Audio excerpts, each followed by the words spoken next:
Bam, we're live. Kaboom. Just like that. What are you playing behind you, Dale? Is that a music stand? Oh, yeah. Piano? Guitar? Piano, I think. Yeah. Bach 2 and 3 part inventions. I'm not there yet. God, you're a bold man. God, you're a bold man. I was looking at this. Are you following this Title IX thing at all? A little bit, yep. I was looking up the definition of the word bigot. Uh-oh. Did you see my picture?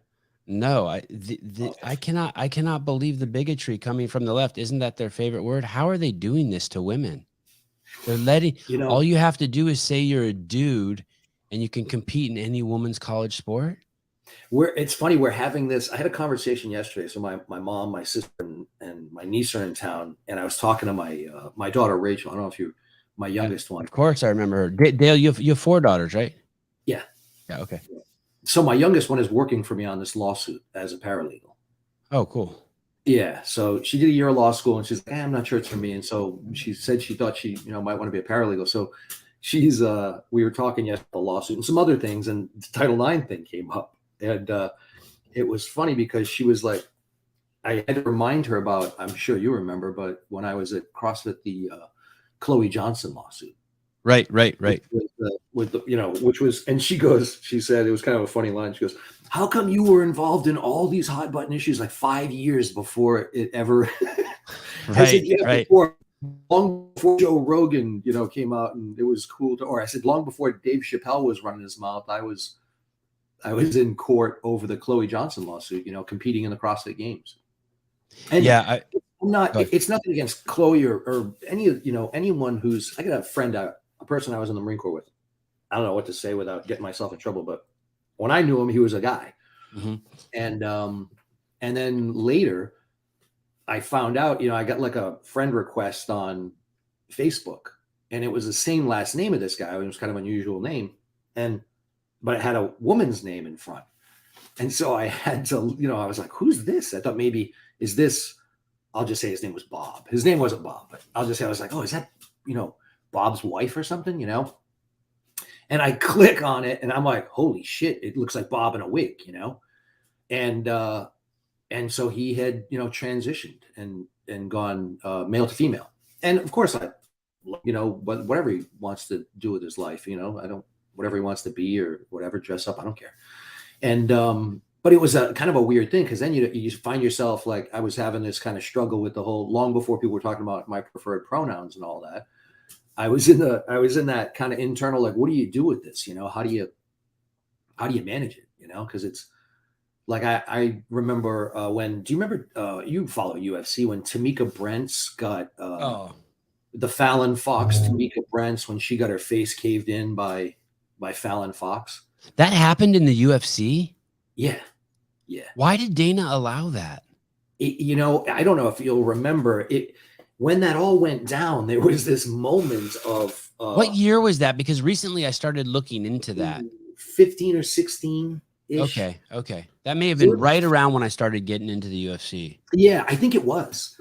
My recollection is it was right around that time because I got kind of dragged a little bit for coming out and saying, hey, look, it's nothing personal, but there's a huge advantage in athletic competition if you've gotten the chance to go through puberty as a male. It's unquestionable, undeniable. And I was called every name in the book for pointing out what I always took to be a basic fact of biology, in at least in warm-blooded mammals, the male is almost always bigger than the female. There's a few oddball things here and there, but generally speaking, the praying mantis, the black widow. Right. There's a couple of, and those are the dude right? Doesn't end up so good. Right. But it's a crazy thing, man. I got 4 daughters and I try to explain to people, you get called names for suggesting that, like I'm a bad guy because I'm a dude saying it. But, here I'm trying to defend my daughters or at least, preserve for them. Like, I mean, God forbid my daughters did jujitsu and then you're going to have somebody who's a dude, says, I feel like a woman now. I'm going to, get on the mat and start pounding the tar out of my daughters. That's not That's not going to be acceptable. So here's the definition of a bigot: a person who's obstinately or unreasonably attached to a belief or opinion or faction, especially one who is prejudiced against or antagonistic towards a person or people. That people would be women. So let's say we're going to make the presupposition in this conversation that women are a real thing. the way this podcast is real, based on their reproductive organs. Are you cool with that? Yeah. Mm-hmm. Okay. So antagonist towards a person or people on the basis of their membership. So they're members to this group. And I think membership is a broad use of the word, because they have vaginas and ovaries and fallopian tubes and all that stuff. Right. And so because they are, and then equally on the other side, there's another group, and they're called men. And this Title IX thing was supposed to make it so when you go to college, both of these groups, which encompasses everyone, based on their genitalia and their reproductive organs, they have a place to play sports. Yep. Now they're going to let the ones with penises and testicles go play with the women. Hey, I'm tripping. It seems like the classic definition of bigotry. They're just fucking destroying this other membership. Yep. Yep. I'm just how is anyone who knows a woman? I mean, I guess if you just hate women as a whole, I'm tripping. I can't even I can't empathize with that at all. I don't even know what they're doing. It's hey, it's, I don't know that there's they and it's a monolithic group. I mean, it's weird, but what do you mean by that? You think maybe it's just no one, there's like 10 people and I'm just blowing it. It's just like media hype. No, it's bigger than that. I mean, obviously, you see the blowback culturally. I mean, people are losing their livelihoods, and you look at what happens to anybody who stands up against this. But it's you take anything far enough. Like here's a great example of it in California. In your homeland, and where I lived for a while. I love California, but man, that place is gone. Whew. But the California prisons are allowing male prisoners who decide that they identify as women to be put into women's prisons. And wouldn't you know, there's been cases of rape, and they're using their male organ to engage in forced sex with actual women in the California prison system. And you can't get anybody there's some lawsuits kicking around, just starting up right now. I mean, there have been women raped in female prisons by male prisoners who say I identify as female, and then they come over and go. I mean, the whole thing is kind of farcical at some point, Wow. So California forces transgender belief system on female prisoners housed with biological males. So, yep. So dudes who claim to be women were then put in the women's section, and then they raped the women. Yep. Hey, dude, isn't that what Red Riding Hood is? Red Riding Hood. The story, he dresses up as the grandmother. I wouldn't have got that pull, but I guess. I mean, it's a real life Red Riding Hood. You dress up as grandmother, and then you go inside and eat the kid. Yeah. It's going on, and I knew about the lawsuit, and I what the fuck? Yeah, it's crazy, man.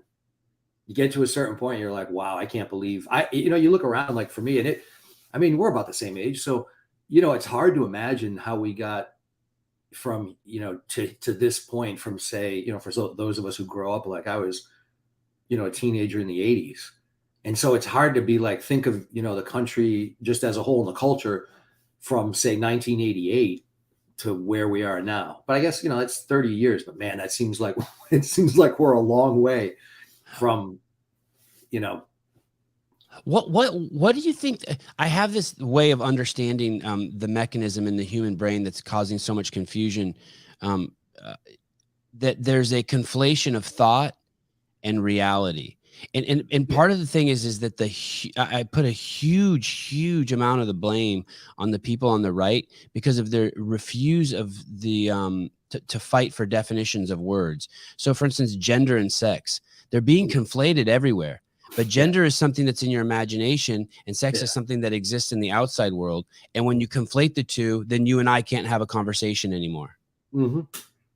Well, it's interesting. You'd say it's on the, you blame the right for the definition, but I'll Because say they this. refuse to stand by it. They still Oh, refuse. They use the word gender and sex interchangeably, and when you do that, you're playing their game. yeah. Well, it's always been, cultural, I'll call it cultural Marxism. What I think we're witnessing and what's going on is Marxism has always been about control of language. And so there's always been a war for control of language, but language is an evolving thing. I mean, languages change and word usage change, and that's all inevitable. And I think in that sense, the right, Team Red, whatever, they're always kind of behind, because they're always in a sense, they're always conservative. So they're trying to conserve language as it was, or hold things as they were. But they've always lost that, because the U.S. has always been such an evolving culture. You always have new slang, new words. People are always, the kids are always, changing the way, the language and the way we speak. But you could have a mental faculty, Dale, that requires you could teach an idea that all human beings, and you and I think agree on this, that we have, before we start talking, we have to agree on the definition of words. Yeah, so before I tell you I'm going to meet you Wednesday at 10 a.m., you and I have to agree on what Wednesday is and 10 a.m. is. Right. You can't tell the judge in a court, hey, my Wednesday and Thursday are backwards. You're wrong. And what's amazing is Wednesday and Thursday are arbitrary, but man and woman isn't. Right. Well, how come we can agree on Monday and Wednesday and Thursday when it's just made up bullshit, but we can't agree on something that's not made up bullshit? I feel like I'm in a loony bin, trapped with the loonies. Yeah, it is, man. Where I've said, people are like, "What's going on?" You ask me about what's going on in the world. I go, "What you're witnessing is mental illness being played out on a large scale." The people who run the country are mentally ill too. I mean, largely, you're watching it play out in large, in large part on a societal level. We've got, the inmates are running the asylum. It's kind of things that you can say things now that used to be considered. It's a great example. This is a great example of it. I always, I said, I wonder when they're going to come for. Do you remember the show MASH? Remember the TV show MASH? Yeah. Yep. Hugely popular. And hugely popular. And I didn't like it. I didn't like it, but it was hugely popular, and everyone said that. I remember seeing that smart kids like MASH and dumb kids like this other show, like Gomer Pyle, and I liked Gomer Pyle. I was the dumb one. Well, my parents were big MASH fans, Yeah. And so, and it's set in the Korean War. And what's great about it is there is this, at least relevant to this topic, is there was one character. This main character was played by Jamie Farr, was the actor. And he had big honking schnoz. I don't know if you remember Jamie Farr. I do. I know exactly where you're going with this. I like it. Yeah. So the whole bit in that show was that Jamie Farr is trying to get out of the army because he doesn't want to be in the war. And so he dresses as a woman the whole time. And it was considered like it was one of the great running gags of that whole show, is he's constantly in women's clothing. Like he'll show up in there he is. Yeah, there's a good one of him. Right. And like in these, and he's it's a great visual gag too. Cause I don't know what nationality he is, but he's got that big schnoz and hairy arms and all that, and it's a pretty good chest hair. And then he'll be in there, and he was trying to get what's called a Section 8, which is in the Army. The Section 8 is the part of the Army code. Lebanese American. I thought he might be Armenian, but yeah. So it was a great bit, and it worked for the whole show. And it turns out everybody knows he's just bullshitting, that he's not a woman, obviously, and he doesn't even really believe it, that it's just a bit to try and get himself out of the Army. But it's, the whole basis for it was that he was going to prove that he was crazy by pretending, by claiming that he was a woman. And I always wondered, and Alan Alda was known, he did a lot of writing for the show, particularly after the original, I think, couple of seasons. And he's a big left. And I always thought it was funny, like when nobody's called out Alan Alda and, how problematic MASH is, and are they going to get rid of that? But I mean, the whole premise of that bit, it was like the longest running bit on that show, was that he was trying to convince the Army he was nuts by dressing up as a woman, and they all knew he was bullshitting. So they just let him do it. And it was a wonderful kind of plot device, but I mean, that's gone. Like you couldn't put that on TV today. That's done. It's over.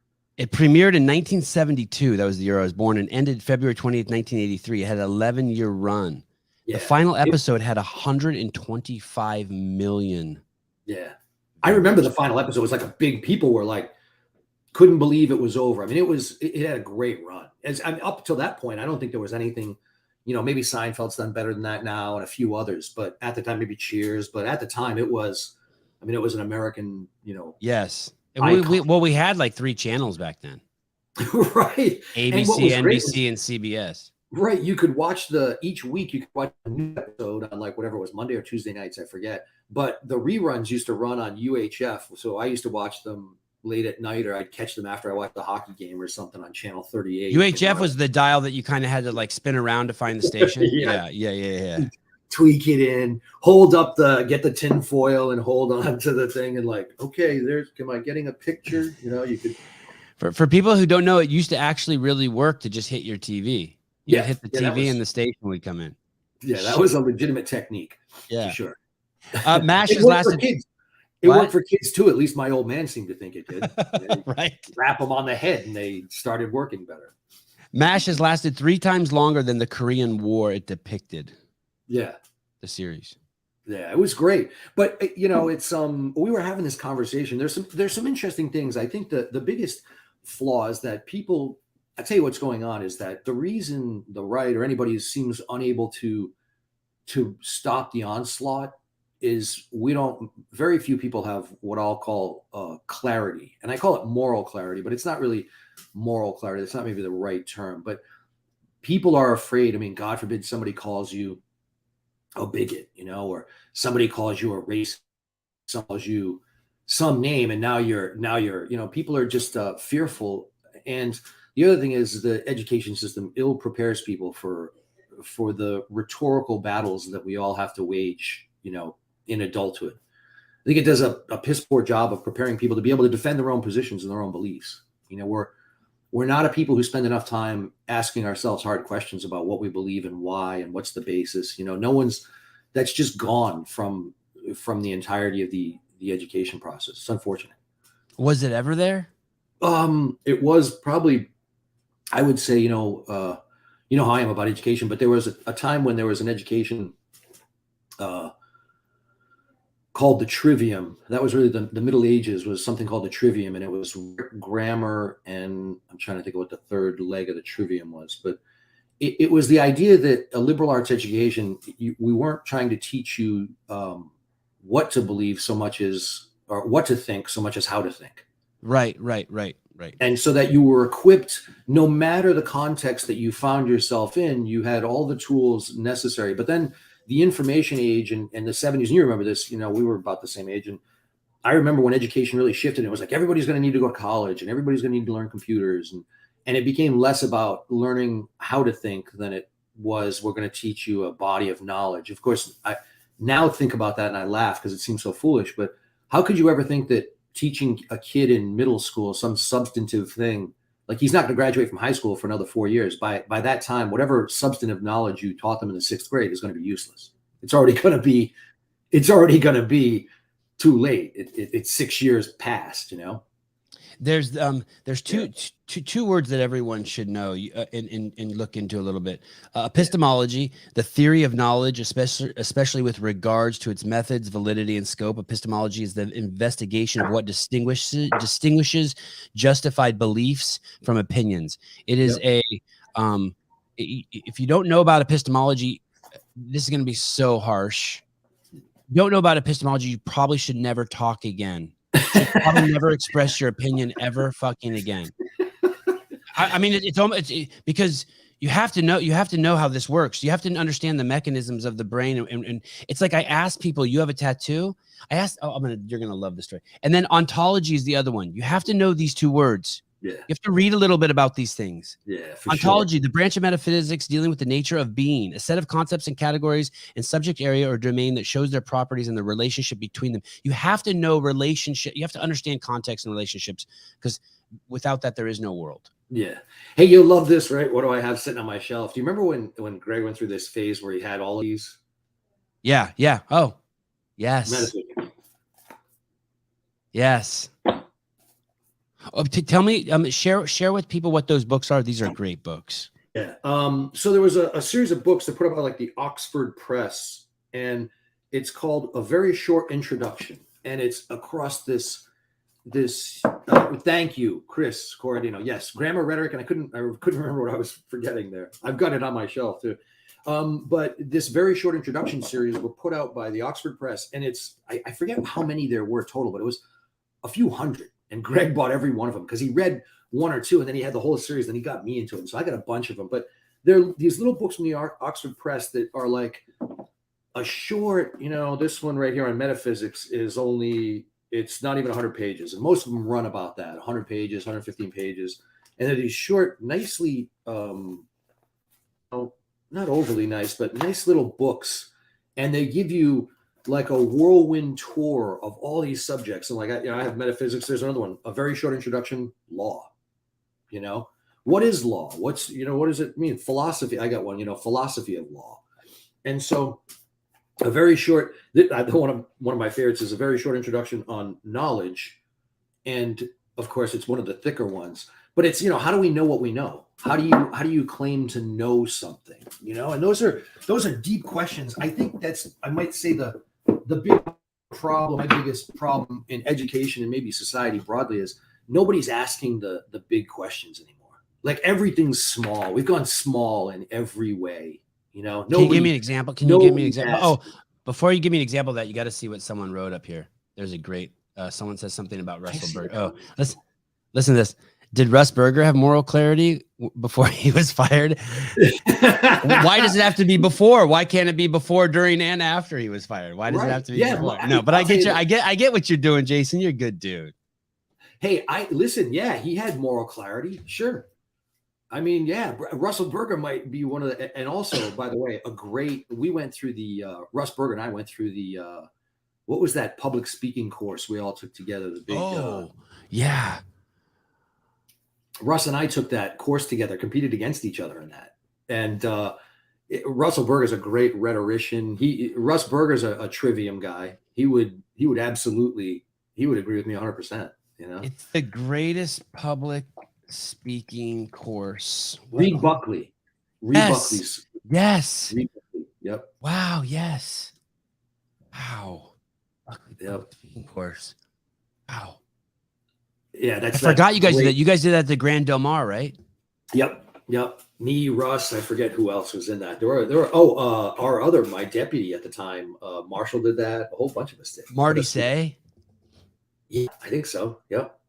Yeah, do you remember? I'll never forget. Russ's talk was on basically raising children and being too nice to children and what you do to children. Yeah. Yep. Marshall's was on childhood obesity. I don't even remember what mine was. Marshall's was or Marty's was? I think Marshall's was because Greg said that's when he had that epiphany that nobody actually gives a shit about childhood obesity. I remember that. I remember that. He came away from that. He was like, you don't care. Nobody cares about this. He realized for the first time, he's like, look, if you have kids who are obese, it's a problem. But if you don't, it's not your problem. You're not worried about it. It's always somebody else's problem, not yours. I was every day I post something on Instagram that causes a fight because of my strong opinions on kids. And I'm preparing this thing. At the end of the day, if you died, would you want me to have your kids or would you want the person you're defending? That's what I'm going to start saying to people. Oh, yeah. Like, because at my house, they're going to play in the yard. They're going to be free to think how they want, dress how they want. They're going to be free to do whatever they want, but there's going to be discipline, structure, and boundaries, and I'm going to love them. And no one's going to hurt your kids in my watch. Yeah. Nobody. Yep. I'm going to die trying to protect your kids from the fucking bear that lives in the fucking trench. Yeah. At all costs. Yeah. So who do you want watching your kids? And your kids aren't going to fucking be on computers in my house, and they're not going to be eating fucking Twizzlers. And I'm going to love them, and I'm going to tuck them in every fucking night and tell them how much I love them. Yeah. It's funny to your point about about language, that's the other part of it is the kids will have an understanding. Their understanding will be grounded in a reality, not not just in their own theories about the world and their own head. The term you're talking about, by the way, when you started this, you were looking at the term I love, and it's something we're all, I think it's wired into us to make this mistake, is reification is the term you're looking for. What is it? Reification. Reification. Yeah, reification. Reification. Reification is I'll tell you the best story I have about reification was when I was at infantry school. Can I read? I'm going to read the definition here before you go. Okay, Sure. Let me read the definition. Reification, the act of treating something abstract, such as an idea, relation, system, quality, as if it were a concrete object. Defining home as if it were just a roof over one's head instead of the center of a web of relationships, leads in turn to the reification of homelessness. Okay. So reification, the best explanation I had ever heard for reification was when I was at basic infantry school. So all Marine officers, once I got commissioned, you go through this 26-week basic infantry course.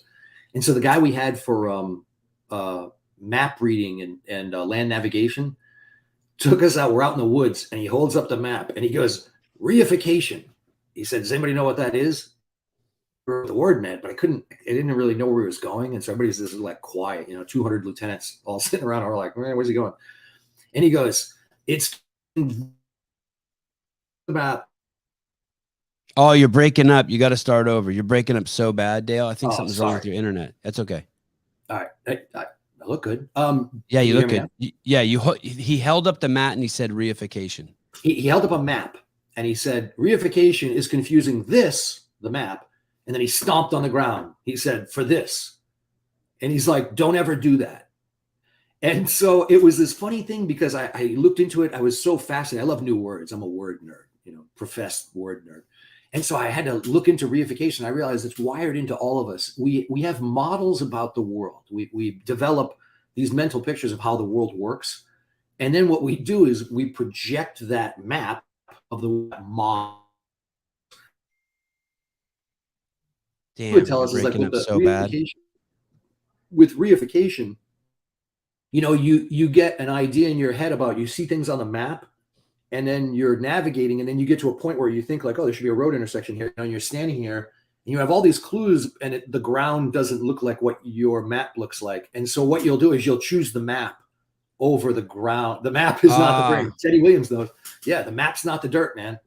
The map is not the dirt. And that's a good concrete example, but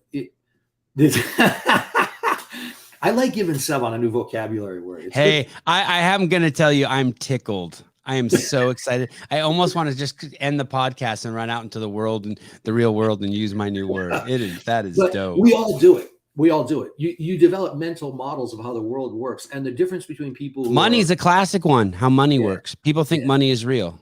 Right. Exactly. Fiat currency is a good example. And by the way, this comes back to, this is how people get hoodwinked. And I love this notion because I'm in the middle of this vaccine litigation. And the great thing about it is I whenever I see examples of it, like really good examples, I love seeing paradigms get kind of used against people. And I can think of some great examples, but please. I just want to say something really quick. I met Dale because Dale was the general counsel of CrossFit. What is general counsel of CrossFit? That means you're at the top, you run the media, I ran the media department, you run the legal department. So he had this, not only does he had a bunch of lawyers internally working with them, but you're in control of the whole legal plan of CrossFit. What does that mean? That means if someone sues us if they get bit by a dog, this means keeping women out of the men's side. This means making sure the trademark in Mexico is good. It's massive. It's nuts. And then before that, he was in the military, and I know him as a helicopter pilot. He also worked with some of the 3-letter agencies, and then. I mean, his story is massive. He's a practitioner of jiu-jitsu and other nutty fucking manly crazy shit, the night thing. And then of course he's a lawyer, and he's been involved in some of the most fascinating cases, whether they be murder, vaccine, etc., while being in the Marine Corps. Okay. Sorry. That's all right. Thank you. Okay. That pretty much covers it. Yeah. In fact, Dave and I and he has 4 daughters, and he's a dad, which is hugely important. Okay, go ahead. Sorry, Dave. Yeah. So you were going to give examples of So you were talking about like how is it, on the issue of men and women and what a woman is, but I give you another issue, similar kind of thing where people hijack language. And so I'm a huge language nerd. I started out as an engineering major in college. My first 2 years, I was in aerospace engineering. I didn't need to build them to fly them. Once I got my flight guarantee, I switched over. I always wanted to be a writer, and so I switched and became an English major in Shakespeare of all things. And wow, yeah, so language is hugely important. I'm a huge language nerd. I love it. Love language, and not just my own. I speak a couple other languages. Fascinated by language because it's how we communicate. And the thing about it is, in the current kind of regime, what you see is language being hijacked all the time, whether it's the term bigot, racist, the terms lose all meaning. But I'll give you a great example. The entire vaccine program is a giant way of hijacking language, because those mRNA shots, those, Moderna and Pfizer, the BNT 162b2 or the BioNTech or the Comirnaty, those aren't vaccines. They have none of the characteristics that we traditionally associate with a vaccine, but they intentionally called them vaccines. They're gene therapies, and SEC filings say that they're gene therapies, and the company that makes them has said that they were gene therapy, and some of the documents they filed in other countries with other regulatory agencies say they're gene therapies, but they intentionally called them vaccines here in the United States to hijack a paradigm, reification. People have a paradigm in their head about vaccines, and there's a legal regime. Often gene therapy is techniques that's used to prevent or cure disease or medical disorder. Often gene therapy works by adding new copies of a gene that is broken. So that's what they did, as opposed to a vaccine introduces a dead virus to spark the immune system to work and start the inoculation process. Bingo. Okay, so traditionally, the word vaccine comes from the term comes from this guy Edward Jenner, and it was over smallpox. But if you look at the word vaccine, it comes from vacca, which is the Latin for cow. Okay. And so they had discovered way back when vaccination came from the scourge of smallpox. And it was all the way back. I mean, there's ancient, texts about smallpox and the horrors of it. But the idea was some folks figured out that milkmaids wouldn't get smallpox because they had been exposed to cowpox. And so vaccination, the process of becoming vaccinated, was to get this cowpox. They would kind of cut your arm and then put this on there. There's all different techniques. It originally was called variolation, and then they moved to vaccination. But the idea was always that the process was around before the word. Yes. Yeah, yes, okay. Variation came before, but the term vaccination was coined by this guy roughly at the turn, I want to say the late 1799, I think it was. And so we've always had, and there's a famous case in the United States from 1905 called Jacobson that basically said the state can make you pay a fine if you don't get vaccinated, but that a state, Massachusetts, it was Cambridge actually, who had put this mandate in place. And if you didn't get vaccinated, you had to pay a fine of $5. And so the Jacobson case has been around for 100 plus years and leaned on. And so what the government authorities did was they knew they had a gene therapy they wanted to use for this virus, but they called it a vaccine. The regulatory authorities did to play with the notion in everyone's head that, oh, well, it's a vaccine. None of the traits of a vaccine. It's not. The only thing it has in common with a vaccine is the route of administration, that it's injected in your arm. But it's not a vaccine any more than a woman, any more than a dude who says, I want to be in the women I identify as thing. That's a gene therapy that identifies as a vaccine. And so it's just word fuckery. Yeah. Yeah. And why is the left more predisposed to word fuckery than the right? Why can't they? What I said about conserving. If you're a conservative, you want to keep things as they are, as a general matter. What is the mechanism in their brain? I'm going to go even deeper than that, outside of those words. By the way, $5 in 1905 is worth $166 today. So if someone wants to know how much that fine would be today and its equivalents. But I just used something called the inflation calculator. Nice. How come I can look at a red light and know that it's an agreed upon lie that it means stop. That it's just, but some people can't. They really think that it means stop. How come some people? How come in England the Queen one time took 2 weeks off the calendar, and there was an uprising because a huge chunk of society thought that they lost 2 weeks of their life. Hey, these are true. These are true stories. Where does this inability to? What makes me so special? That I can know the difference between my thoughts and the outside reality. There's two answers to that. Or am I wrong and they're right? I mean, you're right. But there's two answers to that. Number one is if you look at I'm sorry, you broke up. What did you say? I'm what? I said it's that because. No, you said I'm right. I said you're right. Of course I did. Oh, you wanted me to repeat that? Do you want me to record that for Haley too? Please. Send you got that whenever she corrects you. Like Dale said, I'm right. But there's two answers to that. One is it goes back to that reification. Some people can't let go of the map. They just can't let go of the map, man. You know, they can't let go of their mental model. And that may be tied to my second answer, which is, you know, if you look at a bell curve, a distribution of IQ among the human population, you know, it's get that nice bell curve, you know, and the average is right there in the middle. And you just have to remember whatever that number is, it doesn't really matter. That 50% of the motherfuckers are on the left side of that. You know, like no matter what that number is, if the average IQ is 102, 105, 110, doesn't matter what you set that at, there's 50% of the humanity that's left of that, man. And you just have to be, you know, like, okay. It's why the Matrix, like the blue pill, red pill thing works so well. They just there's something that the blue pill people are refusing to see. Yeah, it's an emotional attachment to the model that you have in your head. And it's an unwillingness to, you know, it's that, listen, have you ever been driving, right? And you think you are, but you're a little bit lost. And then you come up to an intersection and you're 90 degrees out from where you thought you were.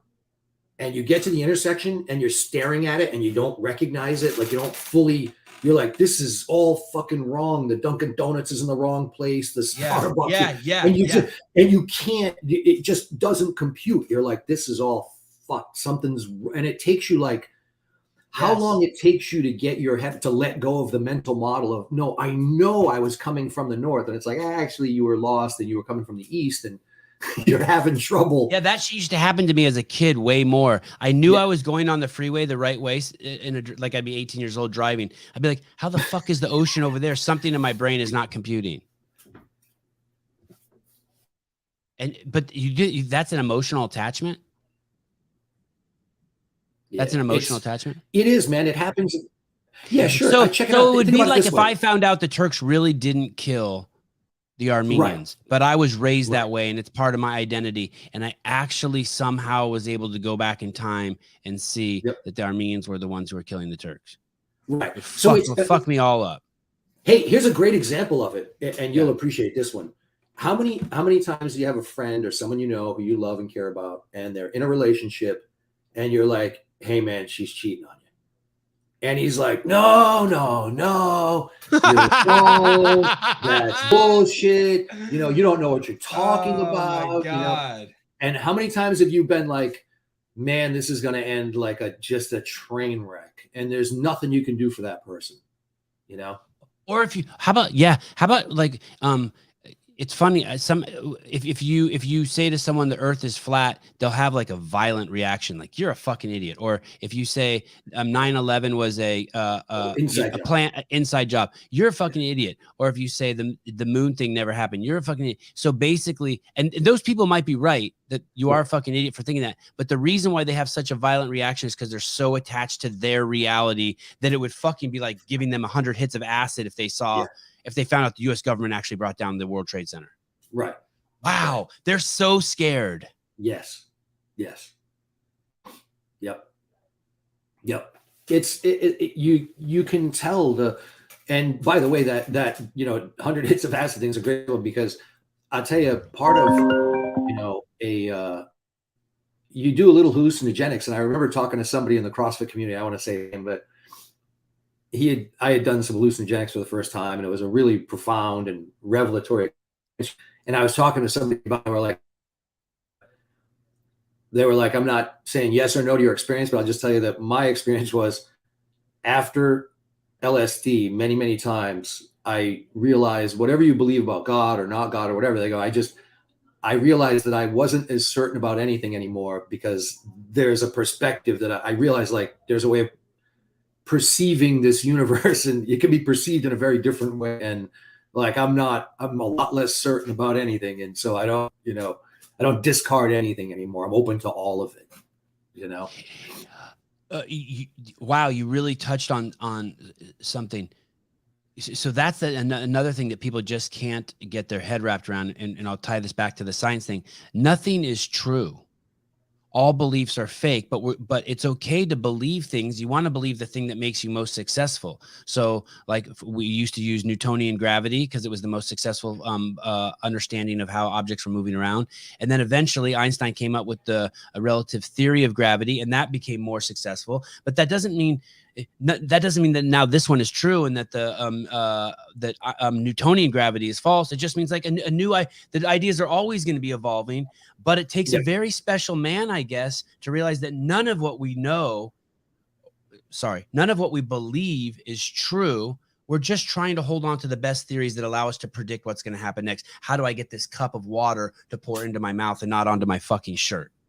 Right. And it's so crazy that people can't. And once again, I'm dying to know, I guess maybe it's fear. What is the mechanism that refuses people to be humble enough to accept that? It's okay. It's okay. Like, we don't know. Sebi, when I was a kid growing up, my dad, and for a lot of us, your old man's like God, when you're a kid. Right. And my old man was so, and I love him, and we're close and have a great relationship. How old's your dad? 70. He was born 47, so 75. Wow. Okay. He's young. Yeah. Yep. Peaceful BLM. Yes, Mr. Wayne. There's some great stuff on this. I'd say there's two. I have so many thoughts. I want to hear the story about your dad. Don't forget that one. But so anyway, he was a guy who could, God bless him, I loved him. But when I was young, it was clear to me that my dad could not and would not ever admit that he was wrong, no matter how blindingly obvious it was that he was wrong. He was a guy who couldn't admit that he was wrong, and it was one of those things that I was like, that's not going to be me, and yet, like most things, you kind of emulate your parents, you model what you see, but it was a concerted effort to be like, I never want to be unwilling to admit in the face of obvious evidence, but it's an ego thing is what it is.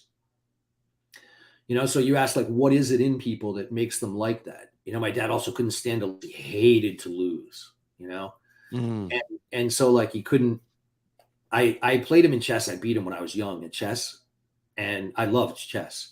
But after I beat him and it was clear I was better than him, my dad never played me in chess again, ever. We've never. Wow, that's interesting. You're not like that. No. Wow. It was a concerted effort to not be like that. Yeah, that's a hard bullet to dodge. Yeah. It's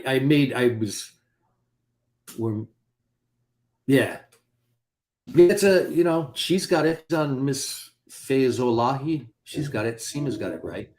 Yeah, it's trying to give meaning, and it's hard to be like, because at the same time you do that, you also have to have some anchor. You have to have some sense of self and some, like, hey, my feet are on this ground, and this is meaning and this is real, but it's hard. You get out into the world and your beliefs are constantly being buffeted. I'll tell you that, to tie this back into what we've been talking about, a lot of people are in for, and society is broadly, are in for a rough go because reality doesn't really give a shit about model. Like if your model's faulty, it doesn't really, reality will steamroll you. If you're like, I can fly, you jump off a bridge, I have bad news for you. I know how that ends. From my experience on the planet, all discomfort comes when you argue with reality. Your windshield's broken on your car and you're pissed about, you can't accept it, and you're pissed and you're angry that you're fucking, and you're arguing with reality. And every time you argue with reality, you are fucking miserable. And the whole thing about happiness is just flowing with reality. Yes. And some people are like, well, what's reality and what's normal? And a great example of what normal is you plant a seed in a cup and you set it by the window and the plant grows towards the light. There is fucking normal. Don't fucking, maybe there's not words for it. But just fucking be observant and be open to it. There is fucking normal. Get on the fucking normal train. Flow with normal. I don't care if you want to jerk off dudes or suck dick and you have a dick. I'm totally cool with that. If that's the way your north is, that's not what I'm talking about. I'm just saying find your normal. Stop fighting with reality, arguing with reality. And so what you're saying is that there's a group of people who are fighting. Will those people just be miserable? Those people you're describing? They're just going to fight reality. Their whole 100 years on the planet, they're just going to fight. Hey, God, that sucks. God, that sucks. There's, you know how many people you know, and they need a podcast. Man, that sucks. I would hate to live like that. Sevi, so many people. Once I found this, once I kind of got to my point of Zen, you know what I noticed was like everywhere I went, when you talk about. So I'm sorry, 1 second. Your mom is my north. Thank you, Rich. Okay, go ahead. Go ahead. That's perfect. The perfect opportunity. I love Rich. Like I walked into that one. Come on, Rich. You're better than that. But the thing is that how many people do you know, like you see constantly, and I don't want to pick names from my own life because I got to live with them. But how many people, like once you kind of find your Zen, how many people do you know who are addicted to their pain? I hear people talk all the time. And when I hear people constantly like all they're doing is bitching and moaning and blah, you know, and I'm like, the Stoics had this right. And this is my definition. It happens to the best of us, Rich. Discomfort, emotional discomfort is just the difference between what our expectations and what reality is. Like when you're uncomfortable and you go back to that thing, like why people react virulently to this idea, like, hey man, I know you identify as a woman, but you went through puberty and you have a penis and, you know, I don't bum you out, but that makes you a man. And hey, if you want to go through the process and change and go through that, great, but you can't expect to export that reality onto all of us. But there are a ton of people, man, who are addicted to their pain and they can't give it up because their pain identifies them. How many people do you know who will define who they are by the tragedies they've suffered in their life rather than by the great accomplishments or other things, you know, than by the love or, you know, the things like that. There's a whole bunch of people, man, who are way attached to their suffering and they don't realize all they have to do is just drop it. It's just whole groups of people, Armenians. Yes. How about the demand on Black people to embrace their suffering? The demand. Yeah. It's fucking nuts. I was demanded to embrace the suffering of the Armenian people. That's how I was raised. Right. And now white liberal America is demanding that all of Black America fucking embrace their pain and carry it. Wow, you nailed it. What do you think the mechanism is for an individual to let go of that? I know some good drugs that'll help with it. I mean, how about 100 burpees? I think that the oxygen deprivation that we put ourselves through in CrossFit forces a meditative state and a stillness of the mind that allows you to start slowly. I used to bring this up to Lauren and Greg and they would laugh at me, but I think CrossFit's a spiritual movement. I think, or psychological movement. Yeah, we were. I mean, they would have shunned that back then. Certainly, Lauren would have. Greg would have known and smiled, and he would have appreciated it, but he would have poo-pooed it. But he knows. I mean, he's not. Yeah. He understands. Yeah. You know, it gets awfully quiet, man, when you're on burpee number, or you're in minute 38 of Murph. Yes. And you don't have enough. You don't have enough left in your arms to do a single push-up. You know, you're like, it's all the rest is all bullshit, man. Your reality narrows down to just that moment, the next breath. You know, that's no. You served 20 years in the Marine Corps? 20. It depends on how you count it. You know, I was in ROTC for 4 years. That doesn't count for like towards retirement. But then I did another 27 years after that. But that was a mix of active duty and reserve. So I don't know, 30, 25, whatever. I managed to get. You're still in the reserve? No, I'm I retired in 2018. Okay. So including the reserve, like 30 years? 31, something like that. I was commissioned in 91. So 27 from 91 to the thing, but 87, I joined Ronald Reagan's military, which is crazy. When I signed my induction documents in 87, when I graduated high school, it was that was Ronald Reagan's military I was joining. His was at the bottom of the thing. Why did you do that? Why did you go into the military? You're so smart. Why not go to MIT with that Ashkenazi brain of yours? Hey, it's funny you say that. I had a scholarship I had a full ride to Carnegie Mellon for physics. Wow. But you want to, this is funny and topical too. You know what ruined my life? Or I wouldn't say ruin it. I mean, I say that jokingly. Your penis. Well, that everybody knows. Zardoz knows that the penis is evil. But no, it was Top Gun. It was 1986. And Top Gun came out, and I was like, oh man, kissing Kelly McGillis, riding a motorcycle, going to Miramar, you know? And so I wound up, I applied for and got an ROTC scholarship, and I wanted to be Tom Cruise almost caused me to get caught up in all that faggotry. I think I can say that on your show. You can say whatever you want. All right. Say whatever you want. And yeah. So you'll love I love. But by the way, there was this guy. This is totally off subject, but there's this guy in my DMs who's he makes money on fans only fans. Oh yeah. And he just basically dudes pay him to show his asshole to them. It was fascinating. And I said to him, I'm like, hey, do you ever so someone will call in and someone will DM you and say, hey, I'll pay you $150 if you let me watch your girlfriend suck your dick. And he goes, dude, I did that once. And all my subscribers were like, that is fucking gross. We never want to see that again. Please just show us your butthole. I was like, wow. Hey, know your audience. Have you seen this? Yeah, I went to see it last week. How is it? It's good. I haven't heard one person say it's bad. What do we have here? It's that good, huh?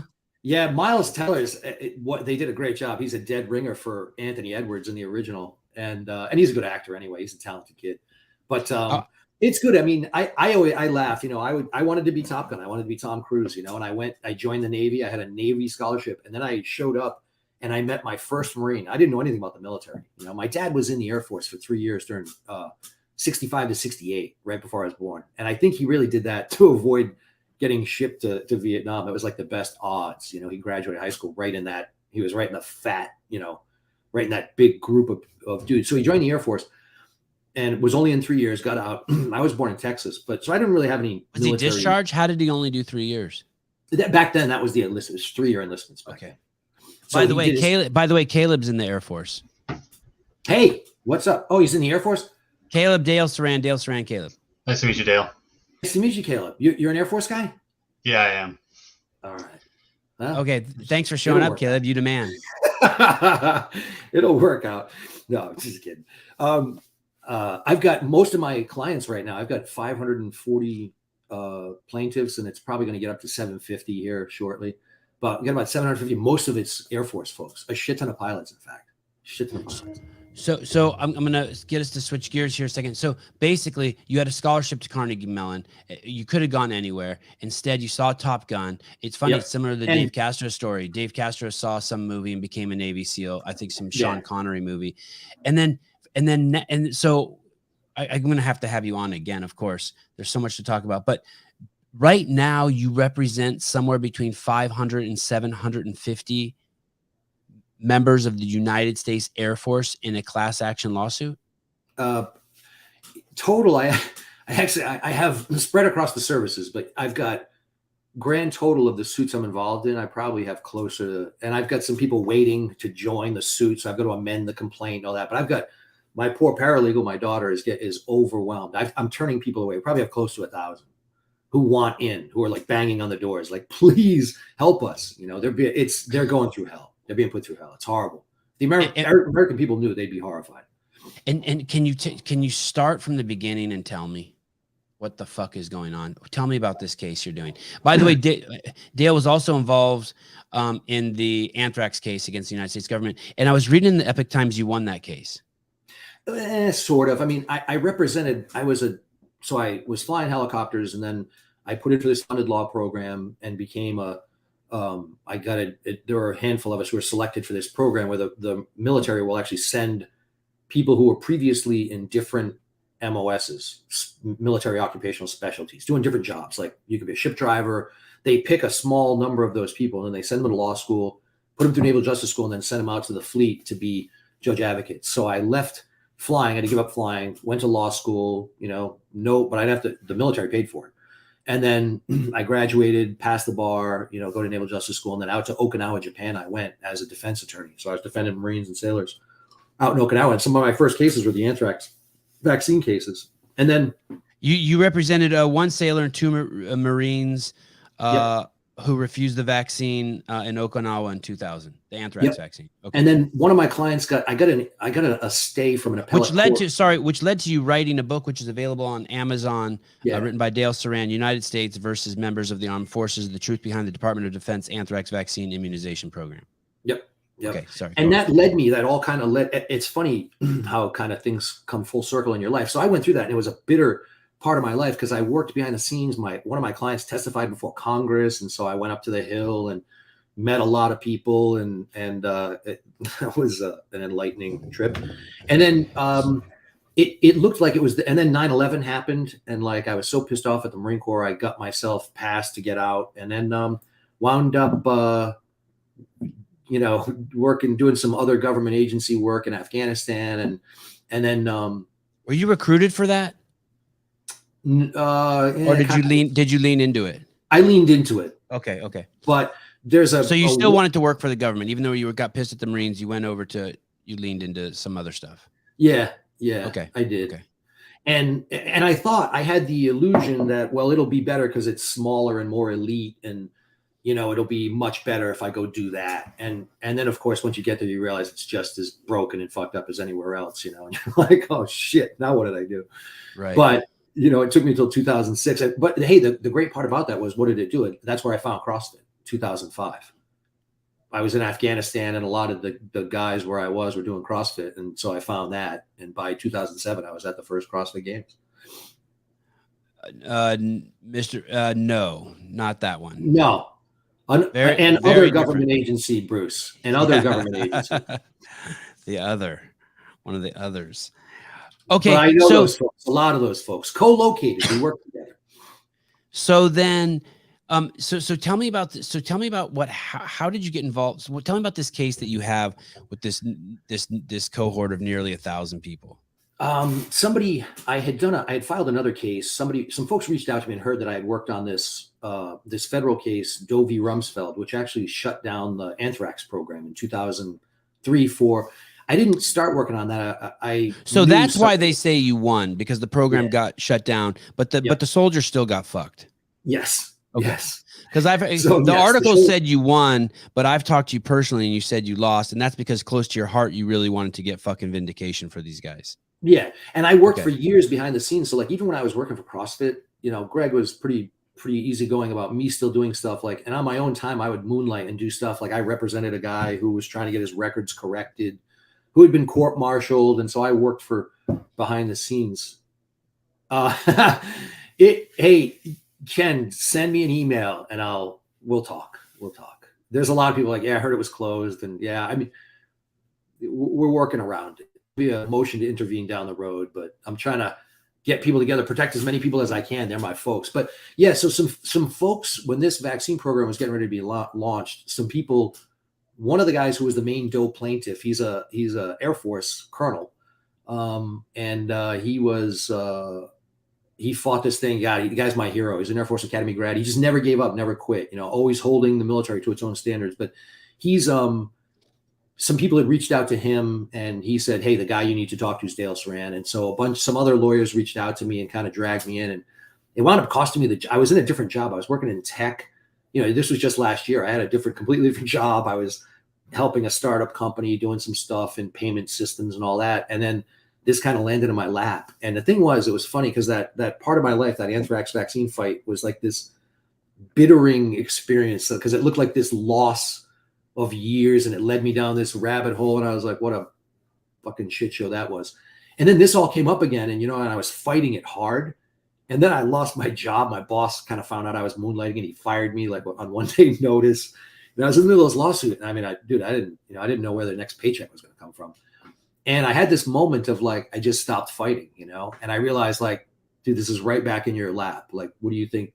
The anthrax was just training for this shit.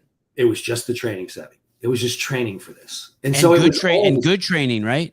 Oh, great training. Great training. It put me it makes me in a unique position to be litigating this one. I mean, a lot of people have reached out to me, other attorneys, I've been like, hey, I'm looking at your filings.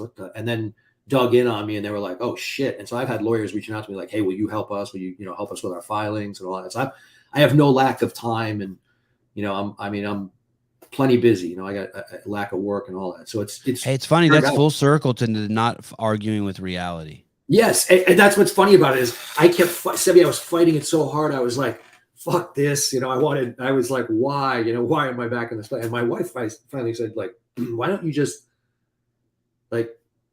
stop trying to run away. Accept your calling. Yeah. It's exactly what it was. Here it is. And now I'm doing better than ever, Seth. The universe has opened its abundance to me. And I'm like, wow, I was a moron for so long, This is kind of a weird question to ask a lawyer, but are you having fun? Yeah. Yeah. Yeah. I mean, I try and tell the people, I feel bad because my clients are suffering but every day that I get up, man, I've got energy and I've got cause and I've got, purpose. Yeah. Every day that I get up, I got something to do. And it's on behalf of people I care about, military folks, veterans. And so I'm like, I'm jacked every day I get up. I got shit to do and it's got to get done. But like, I'm energized, all the time. It's fantastic. What's the premise of the case? Is your group suing the government or are they defending? Yeah. Okay. And what are they saying to the government? What are you guys saying? Well, we're waiting. I mean, we're waiting, we're kind of in the early stages of it, but I mean, we're getting ready to file a motion, basically to shut the whole thing down, to say that these aren't vaccines. And then we've got a bunch of other claims, we've got about 5 or 6 different claims, but ultimately that you can't force someone, you can't mandate somebody to take this. There is no authority to do this, and that they're ruining people's lives in the meantime. And I've got another 115 client or ish Coasties, so I'm going to drop another suit on behalf of Coasties because they've been left out in the cold. And I Coasties are Coast Guard dudes.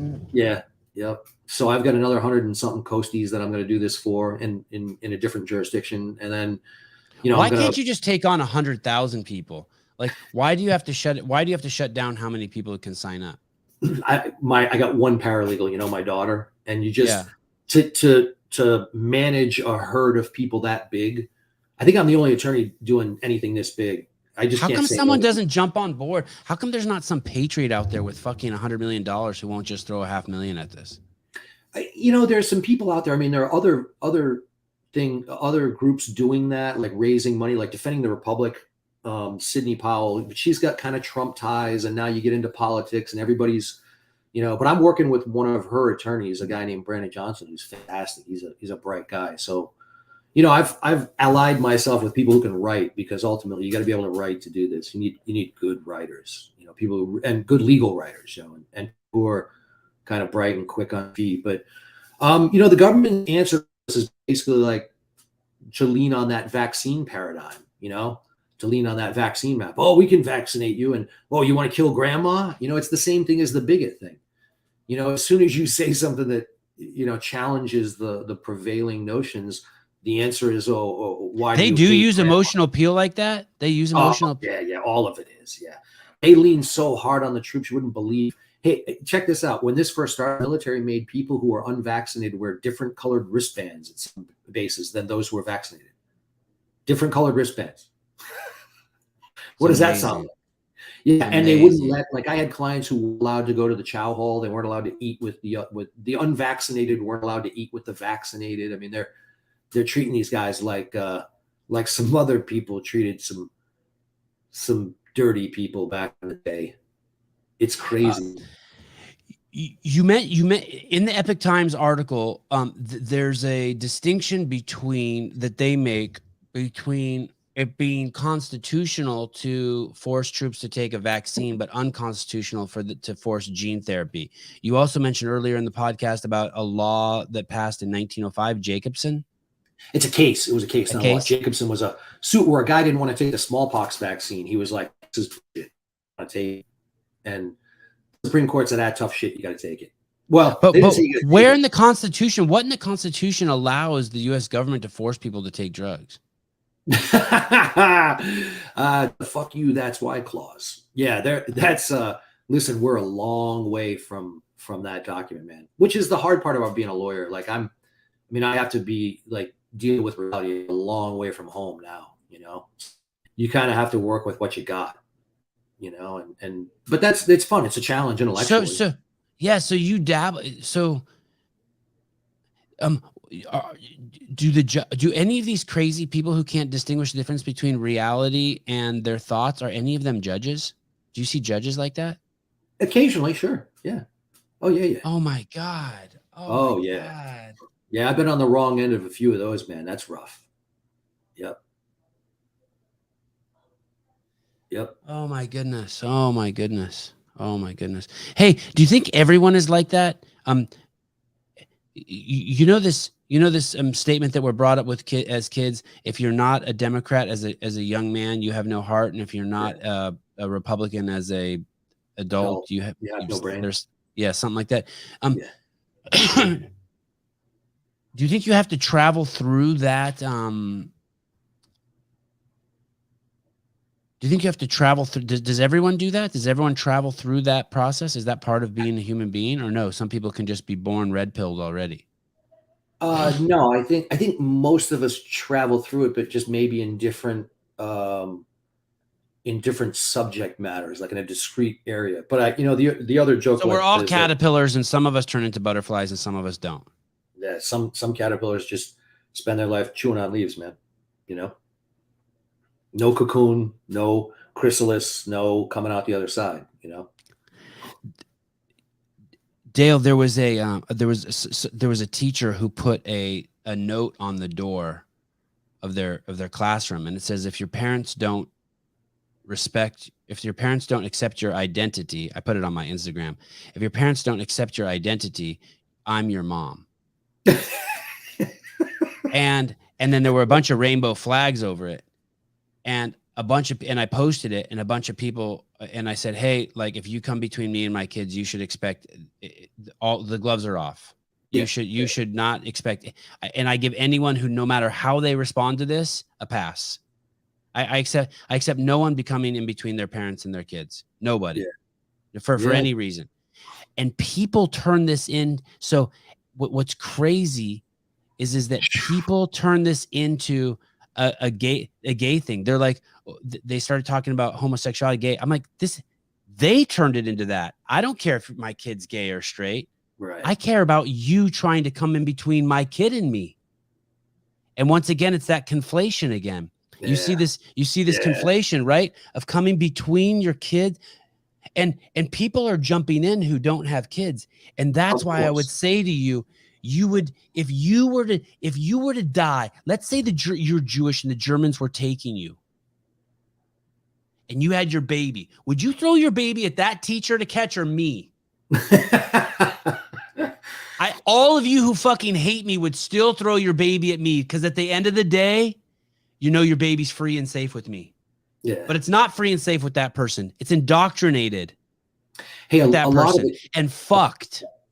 A lot of it. I'm just like, it's so crazy that you think because I posted that I'm against gay. No, I'm against people they're conflating the issues. Of course, but that's intentional. Yeah.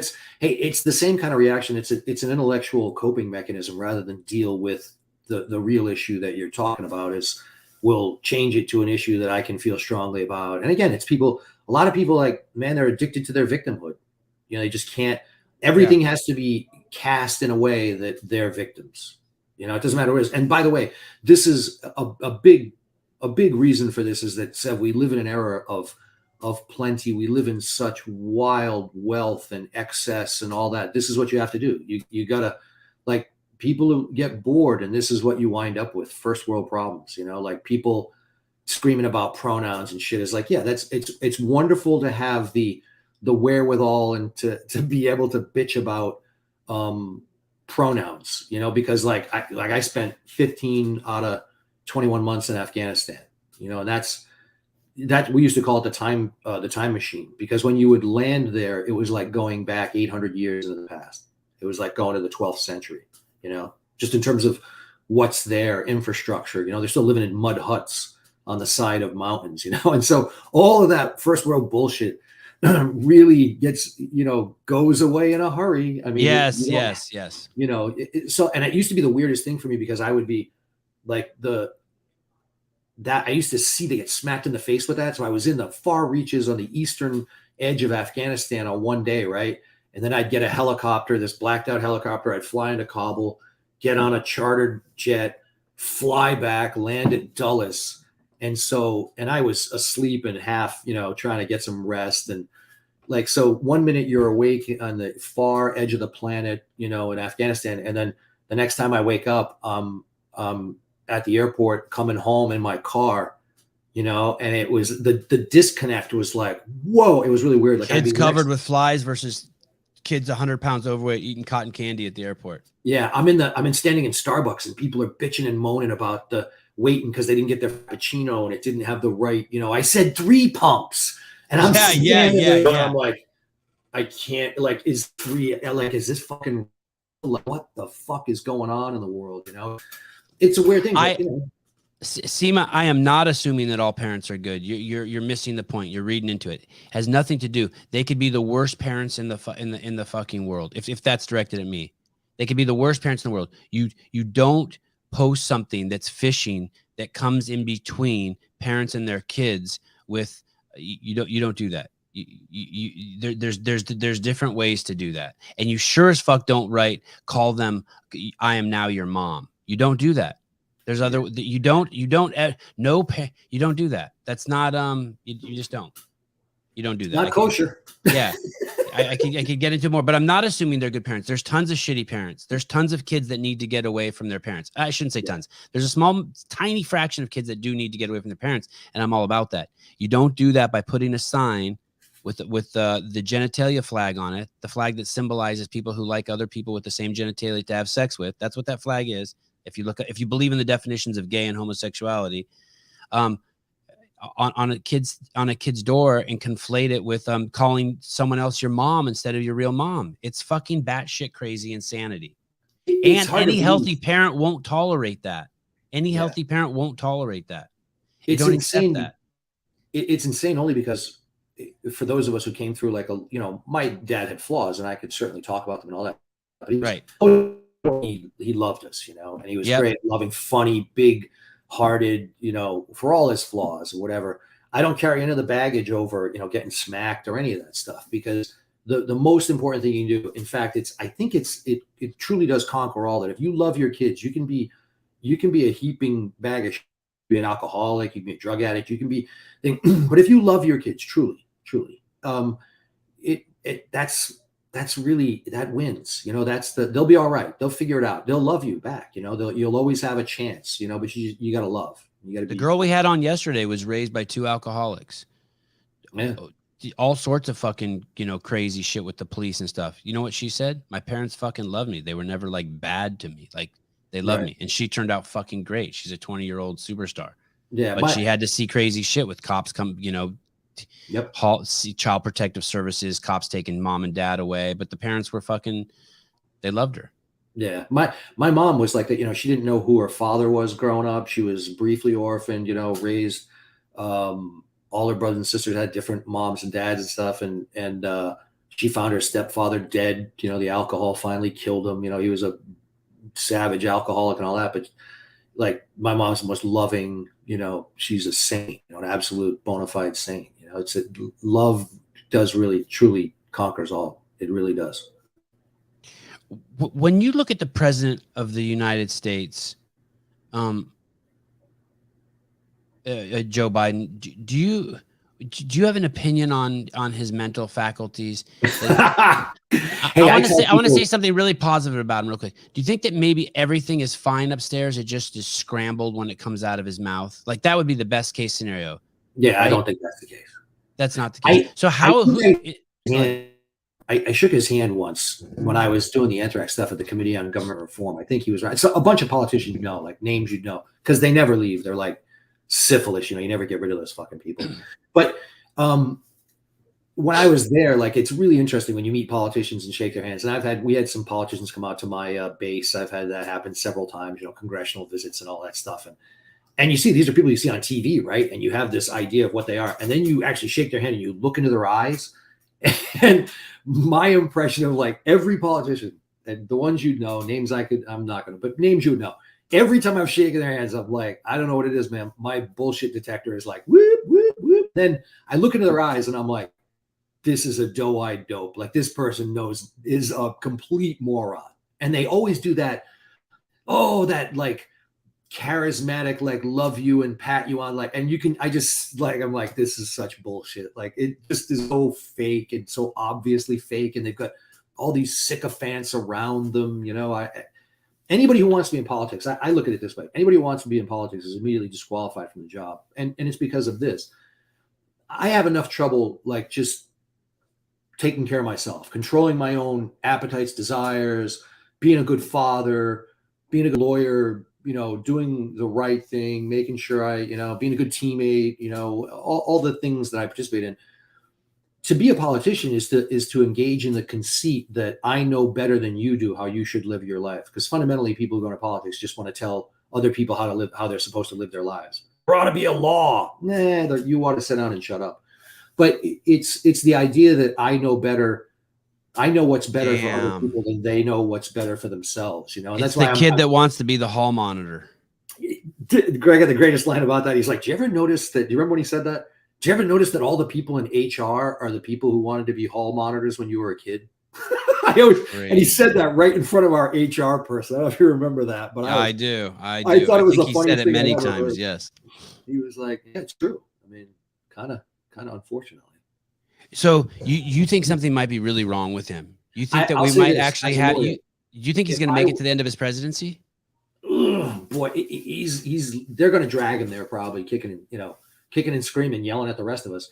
But is it abusive what they're doing to him? Do you think? Oh, hell yeah. Oh, how much do you have to hate how much do you have to not love your dude? Would you do that to your wife? Would you stick her up in front of the American public just to make a great question? It's a great question. Okay. Great question. I would not do that to my wife. And I would not want my wife to do that to me. No. Well, how are they justifying it? That it's the betterment for the country and the people that they know better, or everyone? Is it really just as simple as they're just trying to keep their jobs? They want their next paycheck? No, it comes back to what I said before. There are people this is my psychoanalysis of the situation. Is there are people who are so afraid of the stillness inside, they can't face the silence with themselves. And so it gets projected outward, man, and you wind up, I got to control others. Think about all the people Wow. They're so afraid of themselves that they have to control others. Their own inner voice. That's some scary shit. Dude, that's all that is it's all outward. It's, they can't stand. I know people who they can't be alone with themselves. They can't just sit in silence with someone else. They have to be talking. They have to be doing it. The silence is they're terrified of it, Yeah. I remember a friend in college who said, hey man, I just spent a couple hours at home alone. I was like, and they were so impressed. You take your seat. Biden's note card has step-by-step instructions for everything, like walking into a room and sitting down. Yeah, I saw that. Here's what I said, Sevi, as a lawyer. Is that bad though? I mean, do you need a card to tell you? Did you need a card to tell you to sit down, introduce yourself to guests? Did you need a card to do that? No. But I'm not 70s. I would hear Einstein would go on walks and get lost when he was in his most brilliant part of his life. I just want to give him the benefit of that. So I wonder, Caleb, can you look up and see, is that a standard tactic for someone who has dementia? Like if I started to get dementia and I told my kids I wanted to go to the coffee shop, would they give me a card and be like, and then it has my name and phone number on it on the bottom, but also it says, okay, go there, ask for a Starbucks and then come home. Maybe that's just a standard protocol. Maybe that is indicative or a clue that he is losing his shit. I've never had syphilis. I don't think I've had syphilis. I had 2 venereal diseases in my life. I had crabs, which was fascinating. Oh, really? Fascinating. Crabs are fascinating. I had a buddy who did. And I don't have any experience with it. Only through others. They're real crabs, and they eat your pubic hair. Yeah. And then they sit in the follicle, and you can scratch it off, and then you can look at it. This is I got to tell this story sometime, but I collected them all and I put them into an Altoids container. And I did that for look at Caleb's face. Oh, you can't see Caleb. And I collected them into an Altoids container, and I had 1,000 of them in there. And they can't get out? No, they can't get out. They're just scrambling around on the bottom. And then finally, I just couldn't scrape. I just couldn't get rid of them. So I had a homeless guy living in my backyard, and he would use my shower, and he had dreadlocks, black dude, and he had lice shampoo. So finally one day I just took some of his lice shampoo and put on my cock and balls and fucking all that. I had Altoids. And one time, Caleb, you ready for this story? I had crabs. Oh, I had crabs bad, right? And I was in college. And one time I came home and there were like fucking 15 people. I had this king size mattress that sat on the ground in my room, and there were like 15 people sitting on it, and they were smoking my weed. And I I was like, oh, now got the crabs. Steal my weed, and now you got the crabs. Fucking amazing. It was amazing. Smoke a man's weed, wind up with his crabs. Yeah. There you go. That'll teach you. I used to sit in front of a mirror every couple times a day, naked and with my legs open, and I'd be just picking crabs off my pubic hair. I know. Now the real question. You're always asking people these questions, so I'm going to put you on the spot. Did you ever have sex with someone when you had crabs and not tell them?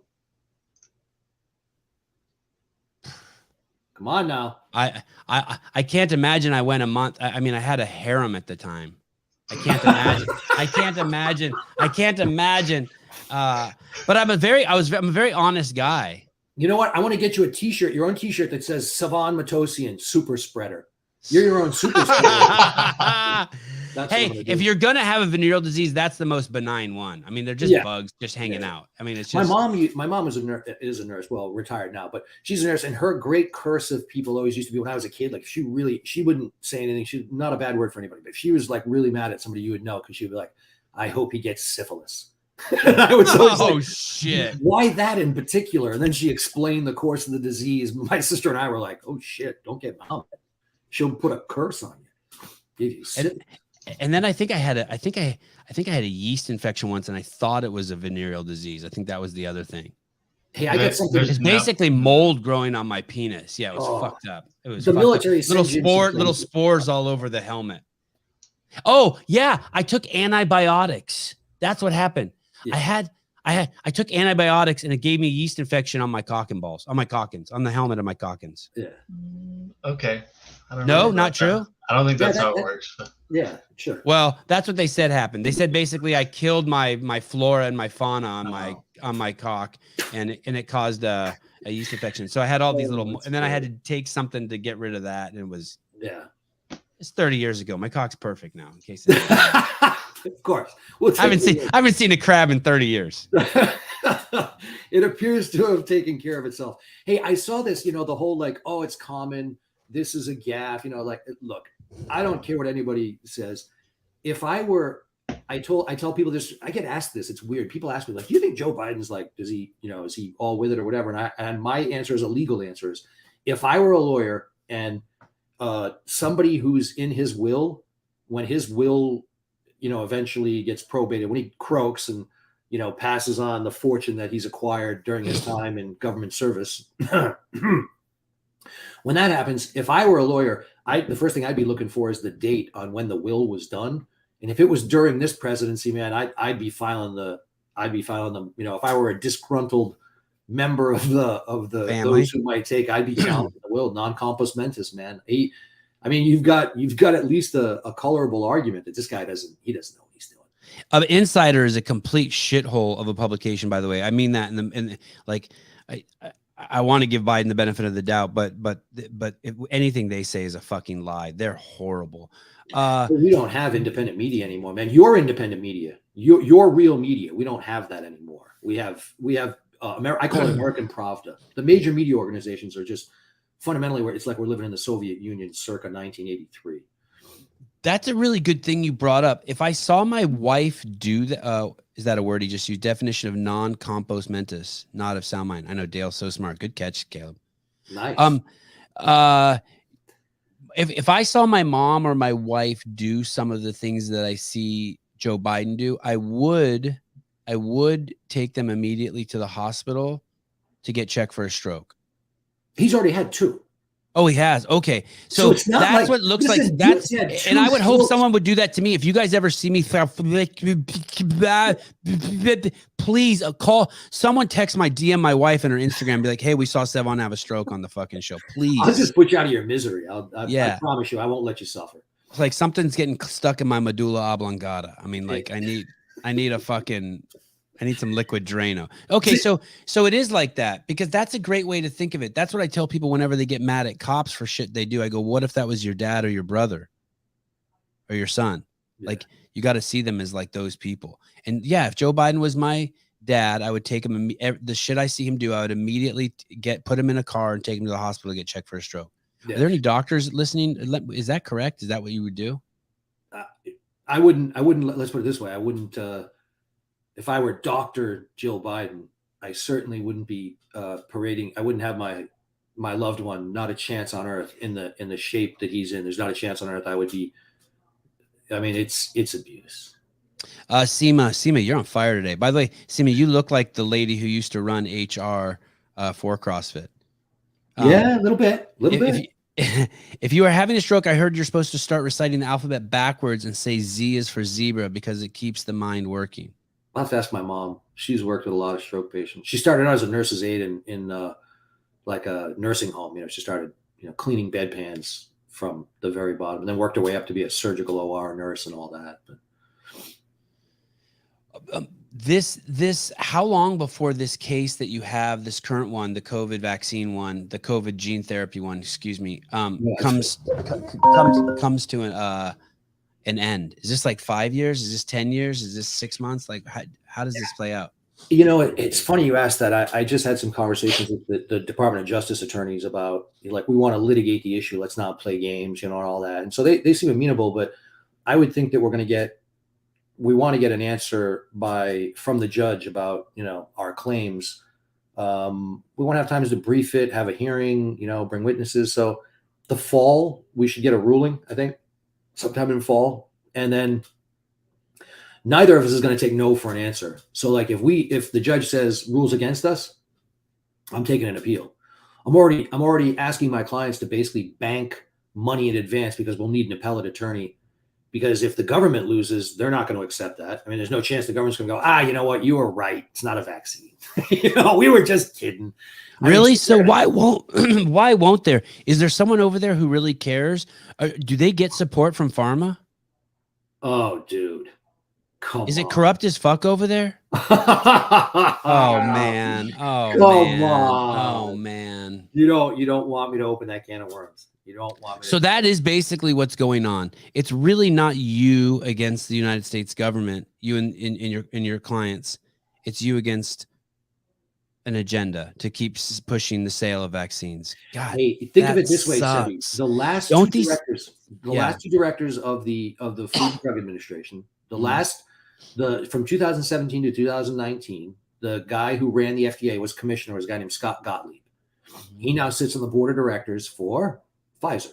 Oh my goodness! And from FDA to Pfizer. Then the guy who replaced him was a guy named Steve Hahn. He's the Trump guy. And the Trump guy, Steve Hahn, now sits on the board of directors for the company that owns Moderna. He approved Moderna's vaccine while he was commissioner of the FDA. His agency approved it, and then I think it was 90 days later, he's sitting on the board of directors for the company that owns Moderna. I put it in our filings. I mean, to me, it's like, at what point it's so obviously wrong, so clearly, the conflict is so blatant and so obvious. I mean, do we have to, 90 days is a sufficient cooling off period? I mean, if he had, I'm going to argue anyway, if it had been the next day, if he had approved Moderna's, BLA application on Thursday, and then on Friday he's working for Moderna, wouldn't you say there's something wrong with that? Yeah. But does the fact that it's 3 months later? I mean, no. Moderna was a $60 million company, then became a $600 million company, then became and they've never had a product. This is the first product they've ever made that's ever been licensed. They've never made anything. And by the way, they were a they were a DARPA funded Defense Advanced Research Project Agency. They got a bunch of money from DARPA. So, dude, if you want to go down the rabbit hole, it's a lot worse than you think. I'll give you another one. There's this algorithm called BLAST. It's a BLAST. It's a joint. It's run under the NIH, I think, but it's a joint government and industry system to track, because now we're manipulating genes. We're down to the level of basic local alignment search tool. There you go. So thank you, Caleb. So BLAST, what it allows you to do is check, since we're doing gene modifications now, you have people who get patents for gene modifications. And so how do you know whether you are infringing on my patent? Well, what BLAST does is BLAST is this place, it's a repository of all these different gene sequences that people have patented. And the tool uses an algorithm to search to see what the odds are that a particular strand of a DNA sequence are random, or if it was, like, suppose you and I were both working separately in two different companies, and you developed a gene patent and I developed a gene patent, and we stuck them into the BLAST system, and then BLAST looked and was like, hey, they match. It would be like, well, okay, is that a coincidence? And then BLAST provides a mathematical output of like what the odds are that was random. So so you're gonna love this. Somebody ran once the virus, the COVID virus, they ran that gene sequence through BLAST, and wouldn't you know, it popped up a 19 character strand of the virus matches a 19 character strand from an old patent that Moderna has from like 2016 or 17. And the odds of it being random chance, according to BLAST, are 1 in 3 trillion. Oh, geez. So I don't know, man. You do what you want with that. Who owns BLAST? No, it's a joint. It's a government system, but I can't believe that they weren't shut down after that. The people who did that, they can't shut it down. It's how people are researching patents to decide whether there's a patent infringement or not. I've got to get a patent attorney. That's my next thing, is to get a patent attorney to tell me if you had a 1 in 3 trillion hit, would you be willing to sue someone for patent infringement over that? God, that's amazing. Yeah. Hey, what about VAERS? Oh yeah. Hey, I'll tell you, I got some great data on that one. I was just writing, so you catch me right in the middle of this. But so Teresa Long is a lieutenant colonel in the Army. She's a flight surgeon. She was a witness in one of my cases, and she might even be a plaintiff in this case. But Lieutenant Colonel Teresa Long was an Army. Sorry, 1 second. For those of you who don't know, VAERS is the adverse reporting system. It was developed in 1990. What doctors or anyone is supposed to do is if they have an adverse event after taking a vaccine, you're supposed to report it to the VAERS. It is a voluntary place. Harvard did a study on VAERS prior to the COVID vaccine, and Harvard decided that adverse events were being underreported by 90%. And the biggest reason why they were being underreported by 90% is because doctors weren't paid to report the adverse events, so they believe that doctors weren't doing it, and Harvard came out with a study. Well, what's funny is now they're saying, well, yeah, so it's normally underreported. Let's just say that. And now there's been more reports to VAERS around the COVID vaccine than all other vaccines in the history of fucking mankind. Yeah, that's correct.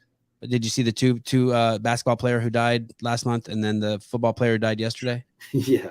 I've had people in my family, my cousin, and I don't even ask anymore. I don't want to know. I tell everybody, don't do it. Don't take it. But, hey, if they can ask you if you're vaccinated to eat at a restaurant in San Francisco, every single person who dies, we should know whether they were vaccinated or not. I don't want to know anymore, man. I just keep my head. I can't, it's only going to get worse. It's only going to get worse. I wish it weren't so, but before we talk about VAERS, do you think they're going to be able to hide it, or eventually it's all going to fucking just come out and be like, oh shit, they poisoned the world? I don't know. It's one of those, how many people emotional denial again? They don't want to get it dosed with 1,000 hits of acid. Okay. I mean, there's a lot, and couple that with how many people who took it who were just like, oh, it's a fine, trust. how many of those people don't want to know either? You know, there's a lot of people who have a lot of good reasons to like, man, I just don't, you know, it's not. So I don't know. I don't know but I always thought that Greg had a great point that eventually I thought this was a beautiful analogy that the truth is like a beach ball, you know, and that like you can hold it underwater, but it takes an incredible amount of energy, but that ultimately it's going to pop up. Right. I mean, it may not be in my lifetime, but I would imagine 100 years from now, man, this is not going to be looked back on fondly. People will not be pointing to this as we should do it like that again. You know, at least if there's going to be the human race is still around. I don't think this will be looked back at as the golden era. No, I don't think that will be the case. No. But so I had a lieutenant. Bears. So she did a query in February of 2022 because she got curious. She's got she's a flight surgeon, doctor. She's got a master's in public health and all that stuff. And her specialty is the defense medical database, where the DoD actually tracks like emergency room, all the DoD hospitals. They track all, everything, all the ICD-9 or whatever codes for people. So they have some sense of what's going on in the military medically. And that system's been around for about 10 years. Well, she got curious. What's it called again, Dale? It's got two names. It's the DMED, D-M-E-D, DMED database, or DMSS, or MDSS, I'm sorry, but they're both two parts of the same system. Okay. But so Teresa Long did a query. She sent a request to the Centers for Disease Control and asked how many people in the military had died according to VAERS. So how many people in the military did the vaccines kill? And VAERS, the CDC came back, gave her the VAERS report. I got it over here somewhere, but 119 military folks died from the vaccines from the time the vaccine program rolled out, which is roughly September 1st of 2021 to February 11th of 2022. That's not even 6 months. Mm-hmm. So in less than 6 months, 119 military folks, according to VAERS, died from the shots. Unfucking believable. And so then I have the declaration from another colonel, the government's expert, Tanya Rands, in a different case in March of 2022. And she was talking about how deadly this is, how horrible it is. The disease is terrible and why we have to have this vaccine program and blah, blah, blah. And she said, it's so deadly, it killed 31 members of the military, 31 active duty service members since the start of the pandemic. So from March of 2020 through end of February of 2022, which is 23 months, almost 2 years, the virus killed 31 active duty service members. So in less than 6 months, the vaccine killed 119. And by the government, so this is all the government's data. And the disease. I just saw another report this morning for the entire world in regards to that, and it's fucking nuts how many people. It's nuts. But go on, yes. Yeah. So I look at it and I'm like, imagine if you had a virus that you were like, oh, it's deadly, and it killed 31 people in 2 years, and you're like, so we rolled out a vaccine program that killed 4 times that many in 6 months, and 4 times as many in one fourth the time. So in a quarter of the time, we killed 4 times as many people using the vaccine as the disease we're treating. It's the exact same thing. If you assume, I don't remember if it was 2020 or 2019, that those 12 unarmed black men who were killed by cops, if you were to assume that they were all killed illegally and they were innocent and they did nothing wrong and they did not deserve to be shot at all, if you make that assumption, and then you look what's happened over the next 2 years to the reaction to that from the public, that and the hostility towards police officers, this year there was a 34% increase in homicides on black men. So to save those, so we beat down the cops for 12 guys. We're not even sure if what they did. And now thousands of other black men have died because cops are refusing to engage black men in the streets. It's the exact same fucking thing, right? The cure kills more people than the fucking problem. Yeah, that's always the way. It's always the way. Hey, how come that's another thing? Everyone wants to be like, hey, let's get rid of guns in the United States. You guys have a gun problem. All the European fucking idiots who live in these countries that are 16,000 square miles. And then I say to them, okay, but what's on the other side of the scale? What's on the nice? What's on the other side of the scale? So we get rid of guns, and no kids will get shot in schools. Okay, cool. Let's assume we can get rid of all guns, no kids get shot. Now what? What? Like, no one wants to talk about, even in your most common sense thinking, if you have to administer 1 billion injections, someone's going to die. Yeah.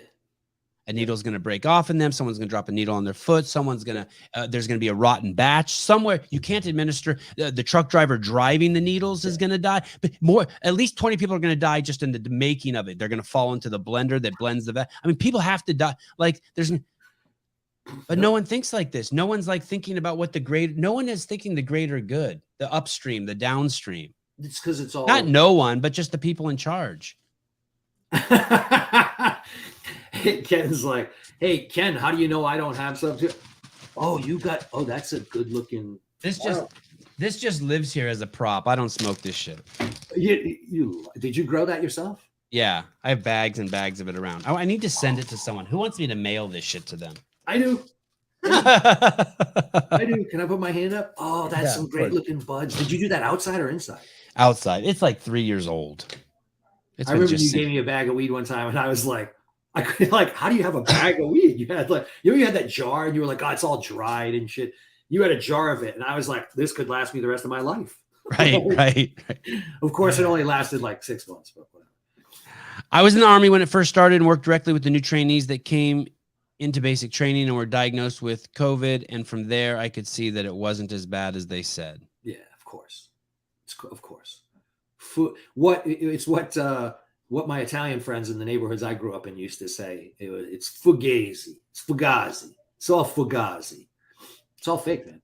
So what do they say about the VAERS report? 119 guys dead. We'll see. That's in my filing. We'll see what happens. It's in a motion I'm writing right now. I just highlighted it. I'm going to file that probably today, tomorrow. I got to get back to writing. How did Jacobson justify in 1905 the original forcing of? Well, it's interesting. They didn't say. What's really funny about it was the procedural posture of the case was not that they said they could actually force you. That's the interesting thing. They didn't say you could force. They just said that he's going to have to pay the $5. Because he had said, if you don't take the vaccine in 1905 and you're in the military, you could opt out if you paid the fine. Yeah. So that you were going to pay the $5. He actually refused to. So what happened was he refused to pay the fine. So they threw him in the clink, but he did it on purpose because he wanted to challenge the whole program. And so ultimately they said, you're going to have to pay the $5. And so it's interesting. The DOD, it's only a recent thing that the DOD has taken the position that, hey, we can hold you down and stick you if we want to. Here's what it is. The Department of Defense takes the position that if we're now in the bio warfare, the DOD thinks the battle space is your immune system and they own the battle space. And so they believe they can hold you down and inject you with whatever they want. They really think that you're property. You're just U.S. government property, man. Yeah. That's their view of the world. That's their map. And are the soldiers property, U.S. property? No. Not at all. Not in a volunteer military, they're not.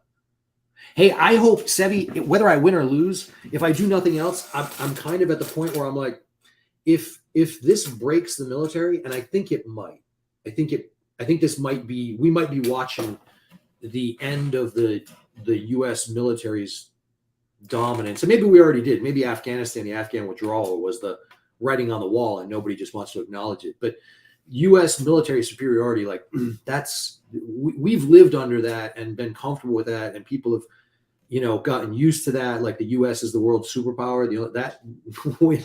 That may not be the case anymore. I don't think people realize, and I've even said this to some of the attorneys on the other side, like they think the military is all the regulations and all the orders and all of that stuff. They think that's what the military is. And they reification, is that our word? That's reification, man. Reification.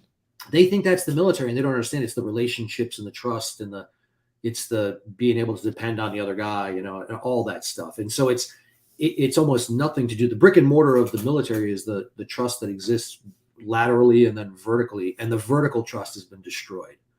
It's been destroyed. I got a client who's imagine this, the guy's an F-35 pilot. the most high end. He was selected to be a squadron commander. I mean, one of the best of the best, F-35 pilot. That guy has always been very religious. He said, hey, I can't take this. I'm a religious guy. They took his squadron away. He's sitting around. He's not flying. They grounded him. Most of my pilot friends, I told them this, and my clients, I told them as soon as they said they weren't going to take it, I go, you understand the first thing they'll do is they'll go after what you love. That's how they get people to cave. That's how they got as many people in the military to cave as they want. This was wildly unpopular. Wildly unpopular. Is the U.S. military unable to fight right now? No. Well, it depends on what you mean by fight. Is it compromised? Is it compromised right now? Sure. Yes, absolutely. No question. No question. They're not meeting recruiting goals. I see things. I mean, I don't want to share too much because I got I've got confidential stuff and I got attorney-client privilege. But let's just say this: people know who I am, and so things appear in my inbox. Yes. People mail me things. I got a letter and it was unmarked, and I opened it up, and it was one of those Ted Kaczynski letters. But you open it up and it's got, you should check this, look at that, I mean, I get stuff that I get that on a much smaller scale. Everyone, the employees of CrossFit Inc. are always sending me fun stuff. I like it. Not the U.S. government, but the employees at CrossFit Inc. Yeah. Dale, when you were general counsel, is that when the NSCA case started, or was it after you were? That is, yeah. I wrote that complaint. Yeah, man, we got to talk. We got to do a whole show on that. Yeah, that's a fascinating one. Do you know what happened there? I know they sealed the case, but do you know? That was you don't know. And I wish I did. I mean, I have a pretty good theory, let's say, based on all that I know about the case and even the stuff that wasn't reported. I know a lot. I mean, I followed that since I initially filed it.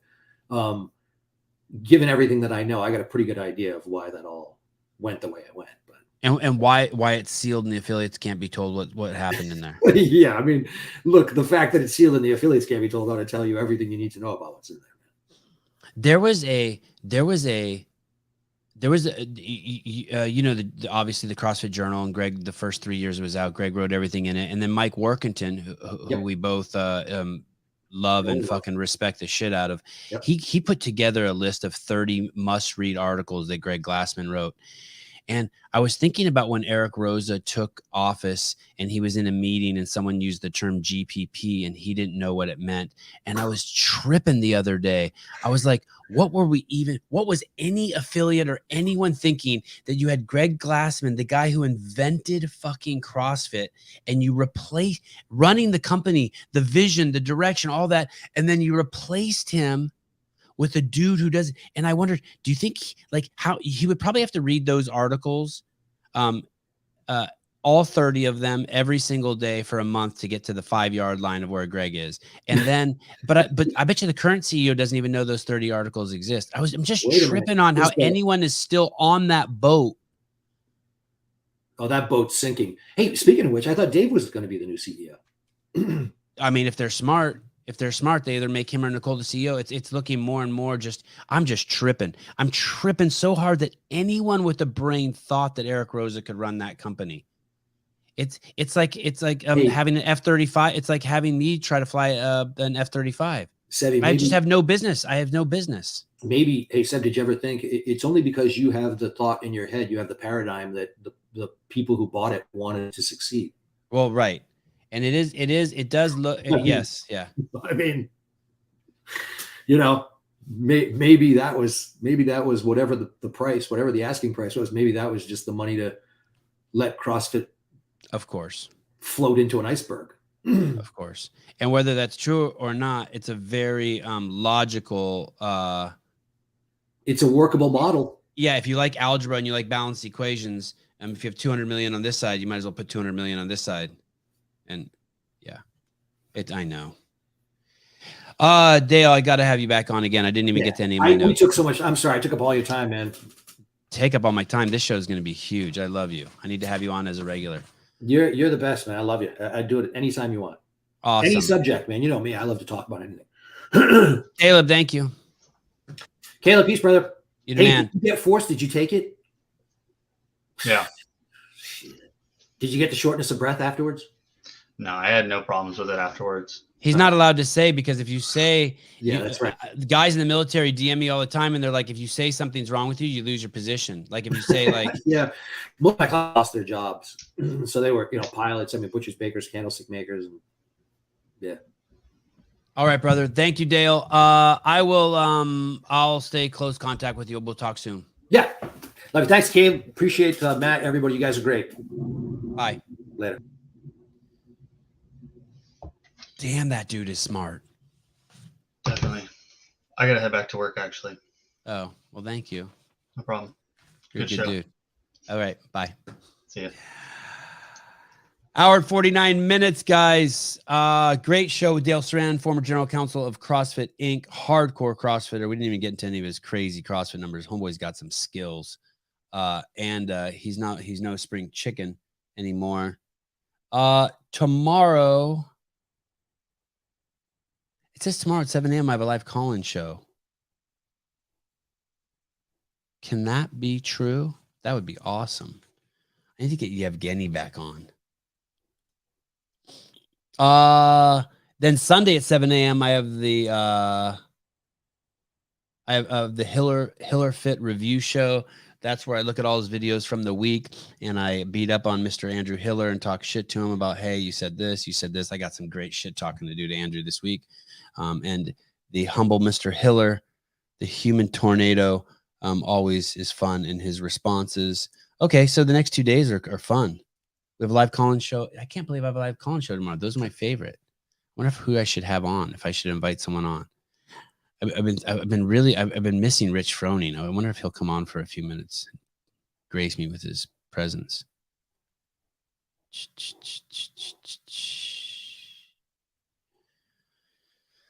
All right, guys. Thank you.